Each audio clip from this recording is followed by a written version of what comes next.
በስመ አብ ወወልድ ወመንፈስ ቅዱስ አሐዱ አምላክ አማስሩ ወሰድሱ ለመስከረም በዛቲ ዕለት ኮነ ሕንጺያ ለቤተ ክርስቲያን ዘመቃብረ እግዚእነ ኢየሱስ ክርስቶስ። አንድ አምላክ በሚሆን በአብ በወልድ በመንፈስ ቅዱስ ስም መስከረም 16 በዚች ቀን ከጌታችን ኢየሱስ ክርስቶስ መቃብር ላይ ቤተ ክርስቲያን የታነጸችበትና የተቀደሰችበት ነው። ደግሞ በኢየሩሳሌም ሀገር ንግሥት እሌኒ የገለጠቻቸው የከበሩ ቦታዎች ሁሉ የተሰሩበትና የከበሩበት ሆነ። ይህም እንዲህ ነው። ልጅዋ ቆስጠንጢኖስ በነገሰ በ20 ዓመት ቅዱሳን የሆኑ 318 አባቶችን በኒቅያ ከተማ ከሰበሰበ በኋላ ቅድስት እናቱ እሌኒ እንዲህ አለችው። ልጄ ሆይ እኔ ወደ ቅድስት አገር ኢየሩሳሌም በመሄድ የክብር ንጉሥ የሆነ የክርስቶስ ዕፀ መስቀል ፈልጌው አወጣ ዘንድ ለእግዚአብሔር ስለትን ተስያለሁ። ቆስጠንጢኖስም ሰምቶ በዚህ ነገር ደስ አለው። ከብዙ ሰራዊትም ጋር ብዙ ገንዘብ ሰጥቶ ላካት። የከበሩ የግምጃ ልብሶችንም ሰጣት። እርሷም ወደ ኢየሩሳሌም በደረሰች ጊዜ ከከበሩ ቦታዎች ተባረከች። ከዚህም በኋላ ስለ ከበረና ዳኝ ስለሆነ ዕፀ መስቀል መረመረች። በታላቅ ድካምና ችግር አገኘችውና ታላቅ ክብርን አከበረችው። በታላቅ ምስጋናም አመሰገነችው። ከዚህም በኋላ በጎልጎታ በቤተልሔምም ክብር ይግባውና ጌታችን ኢየሱስ ክርስቶስ በተወለደበት ዋሻ ደግሞ በጽርሐ ጽዮን የእመቤታችንን ማርያም ስጋዋ በተቀበረበት በጌቴሴማኒ በደብረ ዘይትም በከበሩ ቦታዎች ሁሉ የቤተ መቅደስ መሠዊያ እንዲሰሩ አዘዘች። ዳግመኛም በዕንቁ በወርቅና በብር እንዲያስጌጣቸው አዘዘች። በኢየሩሳሌምም ስሙ መቃርስ የሚባል ኤጲስቆጶስ አለ። እርሱም ንግሥት እሌኒን እንዲህ ብሎ መከራት። ይህን እንዲህ አትስሪ፣ ከጥቂት ዘመናት በኋላ በዚህ ሀገር ሊነግሱ አሕዛብ ይመጣሉ። ሁሉን ይማርካሉ፣ ቦታዎችንም ያፈርሳሉ፣ ወርቁን ብሩንም ዕንቁን ይወስዳሉና። ነገር ግን ጠንካራ የሆነ የማይናወጽና የማይፈርስ ጥሩ ሕንፃ ልታሰሪ ይገባል። ከዚህ የሚተርፈውንም ለድሆችና ለችግረኞች ስጫቸው አላት። እርሷም የአባ መቃርስን ምክሩን ተቀብላ መኳንንቱ ሁሉ ለአባ መቃርስ በመታዘዝ በከበሩ ቦታዎች ሁሉ አብያተ ክርስቲያናትን እንዲያንጹ አዘዘቻቸው። ከዚህም በኋላ ንግሥት እሌኒን ወደ ልጇ ንጉሥ ቆስጠንጢኖስ በተመለሰች ጊዜ በኢየሩሳሌም ያደረገችውን ሁሉ ነገረችው። ሰምቶ እጅግ ደስ አለው። እንደገና ሌላ ብዙ ገንዘብና ሕንፃውን ተቆጣጥረው የሚያሰሩ ሹሞቹን ላከ። ለሚገነቡና ለሕንፃው ሥራ ለሚያገለግሉ ሁሉ ደሞዛቸውን ሳያጎሉ ሁልጊዜ ወደ ማታ እንዲሰጧቸው ንጉሡ አዘዘ። ስለ ደሞዛቸውም እንዳይጮሁና እንዳያዝኑ እግዚአብሔርም ስለ ጩኸታቸው በእርሱ ላይ እንዳይቆጣ ይፈራልና። ጻድቅ ንጉሥ ቆስጠንጢኖስም በነገሰ በ30 ዓመቱ የከበሩ ቦታዎች ሕንጻቸው በተፈጸመ ጊዜ ንዋየ ቅዱሳትን ዋጋቸው ብዙ ድንቅ የሆነ የከበሩ የግምጃ ልብሶችንም ላከ። ደግሞም ወደ ቁስጥንጥንያ ሊቀ ጳጳሳት ኤጲስቆጶሳቶቹን በመያዝ እንዲዘጋጁ እንዲሁም ወደ አንጾኪያ ሊቀ ጵጵስና ወደ እስክንድርያ አገር ሊቀ ጳጳሳት ወደ አባ ትናቴዎስ ኤጲስቆጶሳቶቹን በመያዝ ሁሉም ሊቃነ ጳጳሳት ወደ ኢየሩሳሌም ተሰብስበው በከበሩ ቦታዎች ውስጥ የተሰሩትን ወይም የታነጹትን አብያተ ክርስቲያናት እንዲያከብሩ ንጉሡም እንዳዘዘ ሁሉም ተሰበሰቡ። እስከ መስከረም ወር 16 ቀን ኑረው በዚያች ቀን ሁሉንም አብያተ ክርስቲያናት መሰዊያቸውንም አከበሯቸው። የቁርባን ቅዳሴንም ቀድሰው ለምእመናን ስጋውንና ደሙን አቀበሉ። በዚችም ቀን ከቶ እንደርሱ ሆኖ የማያውቅ ታላቅ ደስታን ሆነ። የከበረ መስቀልንም በመሸከም በእነዚያ በከበሩ ቦታዎች ዞሩ። በውስጣቸውም ለእግዚአብሔር ሰገዱ፣ አመሰገኑትም። መስቀሉንም አከበሩት። ወደ ሀገራቸውም በሰላም በፍቅር ተመልሰው ገቡ። የእግዚአብሔርም ምስጋና ይሁን። በመስቀሉ ኃይልም ሁላችን የክርስቲያን ወገኖችን ይጠብቀን ለዘላለሙ። ሰላም ለኢየሩሳሌም ዘተሃንጸ መዝበራ በጥበበ ቆስጠንጢኖስ ንጉሥ ወለሌኒ በምክራ እለነጸሩ ስርዓታ ወለርዩ ግብራ ስብሃት ይብሉ ለክርስቶስ በውስተ ኩሉ አሰራ እምና ዓለማት ዘአይበያ ወአለአለ ክብራ። በዚችም ቀን በፋርስ ንጉሥ አሜኔሶር እጅ ተማርኮ ወደ ነነዌ አገር የተወሰደ ከንፍታሌም ነገድ የገባኤል ልጅ ጦቢት አረፈ። ይህም ጻድቅ ጦቢት በሕይወቱ ዘመን ሁሉ እውነትና ቅን በሆነ ሕግ ጸንቶ የሚኖር ነው። ከወገኖቹም ጋር ከመማረኩ በፊት ለችግረኞች ብዙ ምጽዋትን ይሰጥ ነበር። ብዙ ጊዜም የበጎቹን ጠጉርና ከእህሉ አስራቱን ይዞ ወደ ኢየሩሳሌም ይወጣ ነበር። ከገንዘቡም ከሶስት አንዱን ለድሆች የሚሰጥ ነው።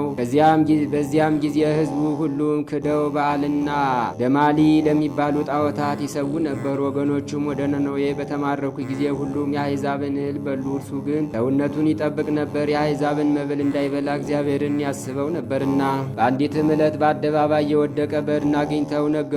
ወዲያውኑ እህል ሳይቀምስ ተነስቶ ሄደ። ፀሐይም እስኪገባ ወደ አንድ ቤት ውስጥ አስገብቶ አኖረው። ፀሐዩ ሲገባም ቆፍሮ ቀበረው። በዚያችም ሌሊት እንደ ኃጢአተኛ ሆኖ በአንድም ስር በእድሞ ስር ተኝቶ አደረ። በእድሞውም ላይ ወፎች መኖራቸውን ስላላወቀ ፊቱን ገልጦ ሳለ ኩሳቸውን ከዓይኖቹ ላይ ጣሉበት። ዓይኖቹም ተቃጠሉ፣ ከሳቸውም ጢስ ወጣ፣ ታወሩም። ባለመድኃኒትም ሊያድነው አልቻለም። በዚያንም ጊዜ ጦቢት ወደ እግዚአብሔር እንዲህ ብሎ ለመነ። አቤቱ በቸርነትህ አስበኝ፣ ወደ ችግርነቴም ተመልከት። ለመማረክና ለመዘረፍ አደረከን።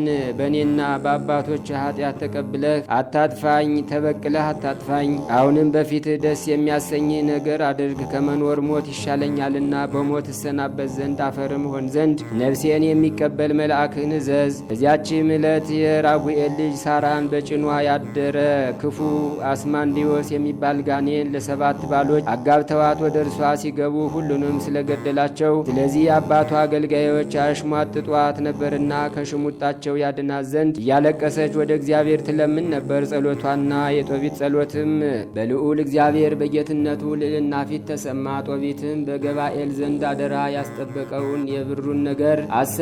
ልጁ ጦቢያንም ጠርቶ ሳልሞት በገባኤል ዘንድ አደራ ያስጠበቁትን ብር ትቀበል ዘንድ ካንተ ጋር የሚሄድ በደመወዝ የሚቀጠር አሽከር ፈልግ አለው። ጦቢያም አባቴ ወይ ያዘዝከኝን ሁሉ አደርጋለሁ አለ። ከዚህም በኋላ አሽከር ሊፈልግ ሄደ። ቅዱስ ሩፋኤልንም አሽከር በሚሆን ሰው አምሳል አገኘው። እርሱም ከጦቢያ ጋር መጣ። ስሙንም አዛርያ ነኝ አለ። ጦቢትም ላካቸው። ሲሄዱም በመሸ ጊዜ ወደ ጤግሮስ ወንዝ ደረሱ። ጦቢያም ገላውን ይታጠብ ዘንድ ወረደ። ታላቅ አሳም ሊውጠው ተወረወረ። ሩፋኤልም ጦቢያን አሳውን ያዘው፣ አትፍራው፣ እረደውና ጉበቱን ልቡንና አሞቱን ያዝ አለው። እርሱም እንዳዘዘው አደረገ። ጦቢያም ሩፋኤልን አንተ ወንድም አዛርያ፣ ይህ የአሳ ሐሞት ጉበትና ልቡ ምን ይደረጋል አለው። አዛርያ የተባለው መልአክም እንዲህ ብሎ መለሰለት። ጋኔን ያደረበት ሰው ወንድ ወይም ሴት ጉበቱንና ልቡን ከደቀቀ ዕጣን ጋራ ያጤሱለት እንደሆነ ጋኔን ይሸሻል። ሐሞቱም ዓይኖቹ የታወሩ ሰውን ቢኩሉት ይድናል። ሁለተኛም የራጉኤል ልጅ ሳራን ያገባት ዘንድ ተናገረው። እግዚአብሔርም ይጠብቀዋልና እንዳይፈራ አጽናና። ወደ ራጉኤልም ቤትም በደረሱ ጊዜ ሳራ ተቀብላ ደስ አሰኘቻቸው። ከዚህም በኋላ ጦቢያ ሳራን ወደዳት። እርሷንም ይሰጠው ዘንድ አባቷን ጠየቀው። አባቷም ለ7 ባሎች አጋብቷት 7ቱም እንደሞቱ ነገረው። ጦቢያም የእግዚአብሔር ፈቃድ ይሁን አለ። ወደ ጫጉላ ቤትም ባገቧቸው ጊዜ ሩፋኤል የነገረውን ቃል አስታወሰ። የአሳውንም ጉበትና ልብ ከደቃቅ ዕጣን ጋር አጤሰ። ያን ጊዜም አስማንዲዮስ የተባለ ጋኔን ሸሸ። መልአክ ሩፋኤልም ይዞ ለዘላለሙ አሰረው። ጦቢያም ሚስቱን ሳራን ይዞ ደስ ብሎት ወደ አባቱ ቤት ተመለሰ። አባቱና እናቱም በደስታ ተቀበሉት። የአባቱም ዓይኖች በኳለ ጊዜ እንደ ጭጋግ ሆኖ ከዓይኖቹ ተገፈፈ። ዓይኑንም አሸ። ወዲያውኑ ድኖ ልጁን አየ። ከዚህም በኋላ የከበረ መልአክ ቅዱስ ሩፋኤል ራሱን ገለጠላቸው። ብዙ ነገርንም ነግሯቸው ወደ ሰማይ አረገ። ከዚህም በኋላ ከወገኖቹ ጋር ተድላ ደስታን አደረገ። ክብር ይግባውና ስለ ክርስቶስ መከራ እንዲህ ብሎ ትንቢት ተናገረ። እርሱ በኃጢአታችን ይገርፈናል፣ ደግሞ እርሱ ይቅር ይለናል። ሁለተኛም መከራህን የሚያስቡ የተመሰገኑ ናቸው፣ እነርሱ ክብርህን ባዩ ጊዜ በአንተ ደስ ይላቸዋልና አለ። ዳግመኛም ስለ ኢየሩሳሌም መታነጽ እንዲህ ብሎ ትንቢት ተናገረ። ኢየሩሳሌም ሰንፔር መረግድ በሚባል በከበረ ዕንቁ ትሰራለች። ድልድልዋ ቅጽሯ፣ አደባባይዋ፣ ደጆቿን በከበረ ዕንቁ በጠራም ወርቅ ይሰራሉ። በአደባባይዋም ቢረሌ፣ አትራኮስ፣ ሶፎር በሚባል ዕንቁ ይሰራልና በመንገዷ ሁሉም እግዚአብሔርን አስቀድሞ የነበረ ወደፊትም የሚኖር እያሉ ያመሰግኑታል። ደግሞም ከዓለማት ሁሉ ጽዮንን ከፍ ከፍ ያደርጋታል። እግዚአብሔር ያደረጋት እግዚአብሔር ይመስገን ይላሉ። ሁለተኛም የእስራኤል ምርኮኞች ከባቢሎን ወደ ኢየሩሳሌም እንደሚመለሱ ትንቢት ተናገረ። ሁለተኛም ደግሞ ዮናስ ከነነዌ እንዲወጣ ልጁን ጦቢያን አዘዘው። ዳግመኛም ልጁን እንዲህ አለው፣ ልጄ ሆይ ምጽዋት እንደምታድንና እንደምታጸድቅ ተመልከት። ይህን ተናግሮ በአልጋው ላይ ሳለ በ158 ዘመኑ አረፈ። በክብርም ቀበሩት። ለእግዚአብሔርም ምስጋና ይሁን፣ እኛንም በጸሎቱ ይማረን፣ በረከቱም ከእኛ ጋር ትኑር ለዘላለሙ። ሰላም ለጦቢት መፍቀር የምጽዋት ዘተብለ እስከ ይገብር ምጽዋተ በብዙ ሳይለን ዘምስለ ህዝቡ ይሄሉ ሀገረነ ነው የማይከለ እምከመረከበ ብእስየቅቱለ እንበለ ይቅብሮ ኢይጥ ምክለ። በዚችም ቀን ዳግመኛ የቅዱሳን የወርቅላ፣ የስምዖን፣ የመርቄሎስ፣ የሃሊ፣ የሮቂኖስ፣ የሉኪያኖስ፣ የአርዝማኖስ፣ የጴጥሮስ፣ የሃና መታሰቢያቸው ነው ሆነ። ተርታ ነገርንም እንዳይናገር ደንጊያ ጎርሶ የኖረ የአባጋቶን ረፍቱ ነው። በረከታቸውም ከእኛ ጋር ትኑር ለዘላለሙ። ሰላም ለአጋቶን አምሳለመ በቀልት ዘፈረየ ክምረ ጽድቁ እስከ አስተርአየ ተአተ ፍዳ ደይን ሰበው ውእቱ ሃለየ በዘይነብብ ጽሩሃ ከመቦ ስቃየ በከናፍሪው ማኤጾ እብን ወደየ። አንድ አምላክ በሚሆን በአብ በወልድ በመንፈስ ቅዱስ ስም መስከረም 17 በዚች ቀን ክብር ይግባውና ጌታችን ኢየሱስ ክርስቶስ የተሰቀለበት ለከበረ መስቀል በዓል ነው። በዚችም ቀን የከበረች ሮማዊ ታኦግንስጣ አረፈች። በዚችም ቀን ለአባቶች ሊቃነ ጳጳሳት 14ተኛ የሆነ የእስክንድርያ ሊቀ ጳጳሳት ቅዱስ አባት ዲዮናስዮስ አረፈ። በዚችም ቀን የሊቤባ የኪሪያኖስ የዮስጢና የቴክስየልጥስ መታሰቢያቸው ሆነ። ዛቅረብኩ ማሕሌተ ዘኪርያ ይላፈም ለተጸምዱ ከዘልፈ ለላ አነብቶ ከብዘንዴተ የመጽሐፍ እንተረሰይ ከግዚኦ ጸሪቀ መበለቱ ኩፈ ምለ አቡኡ ብውላን ዘተርፈ ነቢያት ቅዱሳን ሐዋርያት ሰባኪያን ሰማዕታት ወጻድቃን ወመላእክት ትጉሃን ደናግል አድዮ መነኮሳት ሄራን ባርኩ ባርኮ ጉባኤ ዛቲ መካን እስከ አረጋዊ ሊቅ ወንዑስ ሕፃን ለዘጸሐፎ በክርታስ ወለዛ ጻፎን ዘይደርስ ወለዛ አንበቦ ለዘተርጎሞ በልሳን አዲስ ወለዘ ሰማ ቃሎ በዝነ መንፈስ በጸሎተሙ ማርያም አራቂተ ኩሉም ባይ ስቡረ የማሐረነ ኢየሱስ ክርስቶስ ታምሪሃ ለእመ ምህረት ጸሎታ ወበረከታ ወምረተ ፍቅር ወልዳ ያሉ ስለ ኩልነ ህዝበ ክርስቲያን ለዓለም ዓለም አሜን። ልመናዋ ክብሯ ለዘላለም በእውነት ለሁላችን ደረግልና እናታችን ቅድስት ኪዳነ ምሕረት ያደረገች ታምሪ ነው። ከብዙ ወራት በኋላ መምሬ ዮሐንስ ወደ እኔ በማይነገር ስልጣን መጥቶ አብሮኮስ ሆይ የእናቱ የድንግል ማርያም ስጋ ያለበትን ቦታ አይቼ እጅ ነሳ ዘንድ ጌታ ኢየሱስ ክርስቶስ ጠራኝ አለ።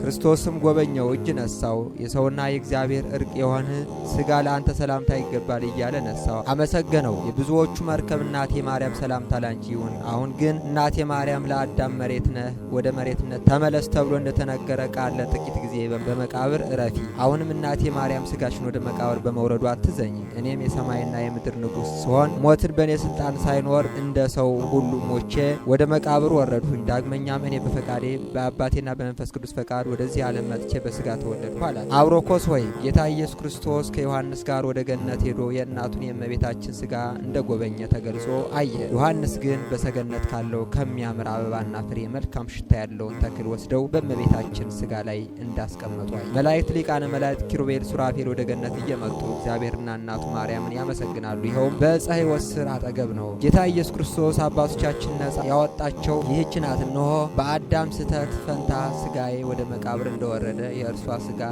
ወደ መቃብር ወረደ አለ። በገነትም ያሉ እጽዋት ጫፎቻቸው አስረዝመው ጌታ የተናገረውን ቃል ሰሙ። በእርሱ ቸር በሚሆን በአባቱና በመንፈስ ቅዱስ ፈቃድ ሐዘንና ድካም ወደሌለበት ወደ መንግሥተ ሰማያት ስጋዋን እስከሚያሳርግባት ድረስ በዕፀ ሕይወት ስር በእጽዋ መካከል አኖራት። ልመናዋ ክብሯ የእናታችን የቅድስት ኪዳነ ምሕረት ልመና በሁላችን በሕዝበ ክርስቲያን ላይ ጸንቶ ይኑር ለዘላለሙ አሜን። አምላካችን ኢየሱስ ክርስቶስ የሰማነውን በዝነ ልቡናችን ይጻፍብን፣ ከቅዱሳን ረድኤት በረከት ያሳትፈን፣ ሰላም ቀን ያውለን፣ በዓሉን የበረከት በዓል ያድርግልን። አምላካችን ቅድስት ተዋሕዶ ሃይማኖታችን አስፋልን፣ ምእመናንን በሃይማኖት አበርታልን። የሰላም አምላክ ሰላምን ስጠን። ቀኑን ባርከ ቀድሰ በሰላም አውለን። አቡነ ዘበሰማያት ይትቀደስ ስምከ ትምጻእ መንግሥትከ ወይኩን ፈቃድከ በከመ በሰማይ ከማሁ በምድር ሲሳየነ ዘለለ ዕለትነ ሀበነ ዮም ወኅድግ ለነ አበሳነ ወጌጋየነ ከመ ንሕነኒ ንኅድግ ለዘአበሰ ለነ ኢታብአነ እግዚኦ ውስተ መንሱት አላ አድኅነነ ወባልሐነ እምኩሉ እኩይ እስመ ዚአከ ይእቲ መንግሥት ኃይል ወስብሐት ለዓለመ ዓለም። በሰላመ ቅዱስ ገብርኤል መልአክ ኦ እግዝእትየ ማርያም ሰላም ለኪ ድንግል በሕሊናኪ ወድንግል በሥጋኪ እመ እግዚአብሔር ጸባኦት ሰላም ለኪ ቡሩክት አንቲ እምአንስት ወቡሩክ ፍሬ ከርሥኪ ተፈሥሒ ፍሥሕት ኦ ምልዕተ ጸጋ እግዚአብሔር ምስሌኪ ሰአሊ በጸልይ ምህረታ በፍቅር ወልኪ ኢየሱስ ክርስቶስ ከመ ይስራይ ለነ ኃጣውኢነ ተማኅፀነ ብኪ ወተወካፌ ንስሐ ወሰራይ ኃጢአት ኢየሱስ ክርስቶስ ስረይ ኃጢአትየ ወኃጢአተ ኩሉ ሕዝብ ከማይሰራ ኃጢአት እግዚአብሔር ይፍታ።